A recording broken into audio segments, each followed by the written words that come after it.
Kita bergabung dengan sosiolog Universitas Gadjah Mada, Andreas Budi Widianta atau yang biasa disapa dengan Pak Abe Widianta. Selamat petang Pak Abe, terima kasih waktunya sudah bergabung bersama kami di Kompas Petang. Pak Abe, kalau Anda melihatnya fenomena seperti ini, warga banyak berdatangan, rela antre dan berdesak-desakan, seperti apa Anda melihatnya? Iya, kita perlu menilai soal fenomena ini adalah fenomena yang kita masih ingat persis tentang bagaimana masyarakat-masyarakat adat itu punya kepercayaan yang seringkali kita sebut sebagai mesianistik kompleks.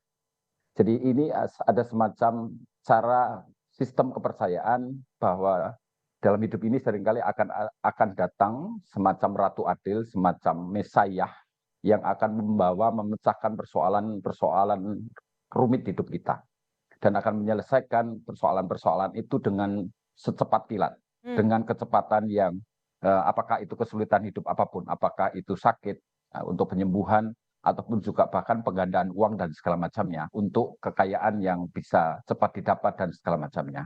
Ini kan sebetulnya adalah realitas kepercayaan yang sebetulnya realitas ini menunjukkan bahwa masyarakat kita masih berada di dalam lingkup, di dalam keyakinan-keyakinan tentang hadirnya mesianistik kompleks seperti itu.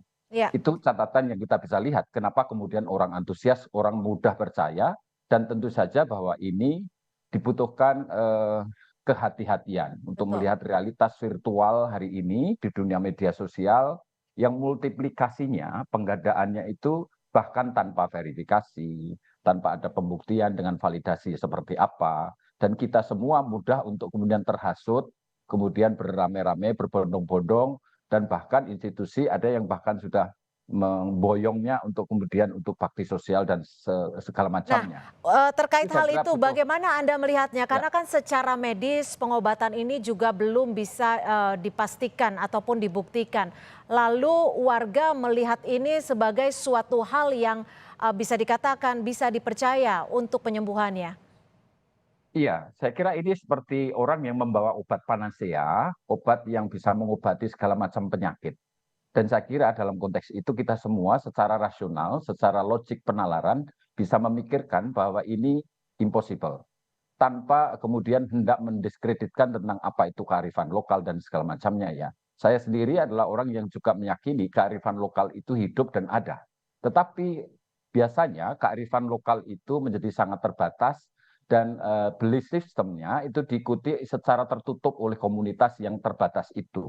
Tetapi karena ini termediasi melalui dunia sosial media yang hari ini juga memultiplikasi image, memultiplikasi narasi, memultiplikasi berbagai catatan-catatan yang justru melahirkan model-model yang narasinya lalu hampir menyerempet ke hal-hal yang orang tidak lagi bisa membuktikan apakah ini benar dan salah menjadi Ya, tidak ya. tidak penting lagi. Lalu yang kemudian terjadi, popularitas itulah yang kemudian menghasrati banyak orang untuk kemudian datang dan membuktikan benar tidaknya. Maka peristiwa berbondong-bondongnya ini tentang curiosity, soal Oke. rasa ingin tahu, soal Pak rasa Abe, ingin karena membuktikan. ini berkaitan dengan kesehatan, tentunya banyak pihak juga yang melihat ini, perlu ditanggapi secara serius, jangan sampai masyarakat, menganggap ini suatu hal yang, 100% kebenarannya. Perlukah ditanggapi atau disikapi oleh pemerintah atau mungkin dalam hal ini Ikatan Dokter Indonesia? Ya, saya kira semua pihak yang sadar bahwa ini perlu satu catatan penting pertama adalah ini adalah realitas yang termediasi. Hati-hati dengan realitas yang termediasi ini perlu verifikasi berulang. Tentu belum sampai kepada bagaimana penyembuhannya. Pada aspek penyembuhannya sendiri sebetulnya memang ada sejumlah rezim medis yang saya kira bisa memberikan bagaimana tanggapan atas itu. Tetapi memang mestinya apapun bentuknya tentang praktik yang itu digunakan untuk pelayanan publik seperti ini, tentu lembaga pemerintah perlu hati-hati, jangan sampai bahwa ini kontraproduktif bagi pelayanan sosial kesehatan atau pelayanan sosial publik yang justru harus dilakukan, justru tidak dilakukan, Hmm. tetapi memboyong orang-orang seperti ini, ibu daya ini untuk bakti sosial dan segala macam ya. Itu saya kira perlu perlu dipertimbangkan kembali. Saya kira kalau itu dibatalkan, barangkali itu lebih baik agar tidak menuai kontroversi yang lebih jauh, saya kira. Dan Jadi itu saya kira dibatalkan negara menurut perlu. Anda akan lebih baik?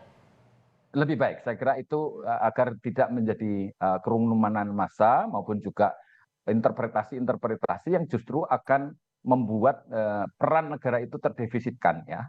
Dalam konteks ini maka perlu kehati-hatian untuk berpikir rasionalitas kritis kita perlu kita hidupkan, baik itu pemerintah dan berbagai pihak yang ada sehingga kita tidak mempertaruhkan bahwa layanan kesehatan ini kan layanan sosial dasar yang mestinya diberikan negara. Ya, Maka mestinya negara jauh lebih memprioritaskan prioritas pelayanan kesehatan itu bagi mereka, tidak kemudian justru memberi jalan bagi praktik-praktik seperti ini yang belum tentu kebenarannya. ya. Tentu ini perlu kehati-hatian sungguh. Ya, Pak Abe, pengobatan alternatif terkait dengan fenomena Ida Dayak ini sebenarnya bukan pertama kalinya. Kalau kita flashback ke belakang, kita juga ingat ada Ponari. Apa sebenarnya Betul yang sekali. masyarakat cari dan bagaimana menanggapi hal ini? Saya kira Singkat itu tadi saja. Mbak Cynthia. Ya, saya kira fenomena tentang mesianistik kompleks itu hinggap, hidup dan dihidupi dalam relung-relung jiwa dan juga kesadaran dari bawah sadar dari masyarakat kita, masyarakat Indonesia ini. Ya, Sehingga dimensi komunitarian ini yang justru akan selalu hadir terus kembali berulangnya model-model serupa seperti ini. Yang ujungnya kan baru kita ketahuan bahwa baik. ternyata itu juga tidak benar dan segala macam. Maka sekali lagi ini tinggal butuh verifikasi, Baik. kebenarannya dibuktikan dan perlu kehati-hatian ketika ini melibatkan pelayanan publik. Saya Baik, kira terima kasih. Dalam artian masyarakat juga harus pintar memilah dan memilih dan tentunya perlu kehadiran dari pihak pemerintah untuk mengklarifikasi kebenarannya agar tidak terjadi kesimpang siuran. Terima kasih Pak Abe Widianta, sosiolog dari Universitas Gadjah Mada sudah bergabung bersama kami di Kompas Petang.